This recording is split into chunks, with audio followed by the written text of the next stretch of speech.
ಅಥವಾ ಇದು ಸರ್ವ ಜನಾಂಗದ ಶಾಂತಿಯ ತೋಟ ಅನ್ನುವಂತ ಭಾವನೆಗಳನ್ನ ನಮಗ ಇದು ಬೆಳೆಸ್ತದೆ.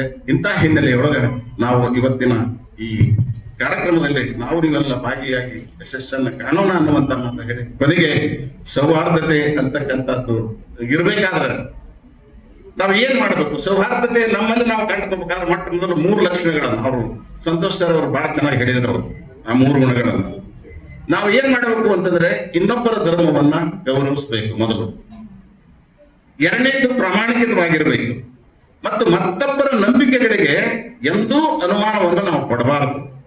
ಪರಸ್ಪರರ ಪ್ರೀತಿ, ವಿಶ್ವಾಸ, ನಂಬಿಕೆಗಳನ್ನು ಮಾಡಿದರೆ ಆಗ್ತದೆ ಅನ್ನುವಂಥದ್ದನ್ನು ಗಮನಿಸ್ಕೋಬೇಕು.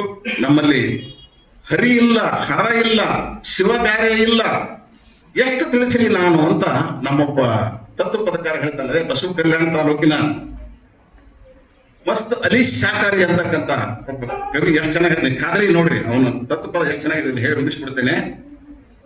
ಹರಿಹರ ಇಲ್ಲ, ಶಿವ ಬ್ಯಾರೆ ಇಲ್ಲ, ಎಷ್ಟು ತಿಳಿಸಲಿ ನಾನ, ಮಂದಿರ ಮಸ್ಜಿದ್ ಮಂದಿರ ಬ್ಯಾರೆ ಇಲ್ಲೋ ಏನೋ, ಖಾಲಿ ಮನ ಮಾಡ್ತಿರೋ ಕಲ್ಪನಾ, ಸೋಸಿ ನೋಡೋ ಬ್ಯಾರಿ ಎಲ್ಲಿ ಹಾನ, ಮದೀನಾದೊಳಗು ಕುರಿ ಕಾಯುವ ರಸೂಲ, ಕೇಳೋ ತಮ್ಮ ನಿನ್ನ ಹಾ, ಗೋಕುಲದೊಳಗ ಗೋ ಕಾಯ್ತಾನ ಕೃಷ್ಣ, ಒಬ್ಬನೇ ಹಾನ